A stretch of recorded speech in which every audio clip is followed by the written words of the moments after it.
नागमणि की रखवाली। बहुत समय पहले की बात है। हिमाचल के घने जंगलों में एक रहस्यमयी गुफा थी जिसे लोग नागा गुफा कहते थे। कहा जाता था कि उस गुफा में एक इच्छाधारी नागिन नागवंशिनी रहती थी। वह हर 100 साल में एक बार इंसानी रूप लेती थी, लेकिन उसका असली उद्देश्य था नागमणि की रक्षा करना। गांव के लोग उस गुफा के पास जाने से डरते थे। कहा जाता था कि जो भी नागमणि चुराने की कोशिश करता है वह कभी लौटकर नहीं आता। लेकिन लालच एक ऐसी चीज है जो डर को भी पीछे छोड़ देती है। लालची तांत्रिक। एक दिन एक लालची तांत्रिक भैरवनाथ गांव में आया। वह नागमणि की ताकत से अमर बनना चाहता था।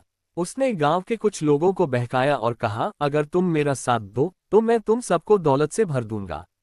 कुछ युवा उसके साथ चल पड़े। वे रात के अंधेरे में नागा गुफा की ओर निकले, लेकिन उन्हें नहीं पता था कि नागवंशिनी सब देख रही है। नागिन का बदला। जैसे ही भैरवनाथ गुफा के पास पहुंचा, एक रहस्यमयी महिला उसकी राह में आए। वह सुंदर थी, पर उसकी आंखों में बिजली सी चमक थी। तुम यहाँ क्यों आए हो? उसने पूछा। मैं बस जंगल में भटक गया था, भैरवनाथ ने झूठ कहा। नागिन मुस्कुराई और बोली, झूठ बोलने वालों का अंत निश्चित होता है। अगले ही पल उसकी आंखें चमकी और वह महिला एक विशाल नागिन में बदल गई। उसके फन से बिजली सी निकली और भैरवनाथ के सारे साथी वहीं ढेर हो गए। लेकिन भैरवनाथ ने एक विशेष मंत्र पढ़ा और नागमणि पर कब्जा कर लिया। नागिन का प्रेम और बलिदान। नागिन घायल हो गई थी, लेकिन तब तक एक युवा ब्राह्मण आरव वहां पहुंचा जो जंगल में साधना कर रहा था। उसने नागिन की मदद की, उसे औषधि दी। नागिन ने इंसानी रूप में आरव से बात की। धीरे धीरे दोनों के बीच एक पवित्र प्रेम उत्पन्न हुआ। तुम क्यों मेरी मदद कर रहे हो? नागिन ने पूछा। आरव बोला, क्योंकि तुमने निर्दोष लोगों को कभी नुकसान नहीं पहुंचाया और मैं सच्चाई के साथ हूं। अंतिम युद्ध। भैरवनाथ नागमणि लेकर शक्तिशाली हो चुका था।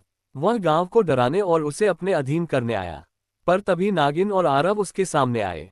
भयंकर युद्ध हुआ। आरव ने अपने ज्ञान और मंत्रों से भैरवनाथ की शक्ति को कम किया और नागिन ने उसका अंत किया। नागमणि वापस नागा गुफा में रख दी गई।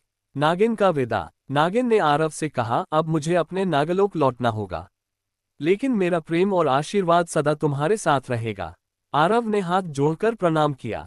नागिन एक चमकते हुए प्रकाश में बदलकर आकाश की ओर चली गई। शिक्षा। लालच का अंत हमेशा विनाश होता है और सच्चे प्रेम और सच्चाई की शक्ति सबसे बड़ी होती है। ऐसी और कहानी या सुने के लिए मेरा चैनल लाइक और सब्सक्राइब करें।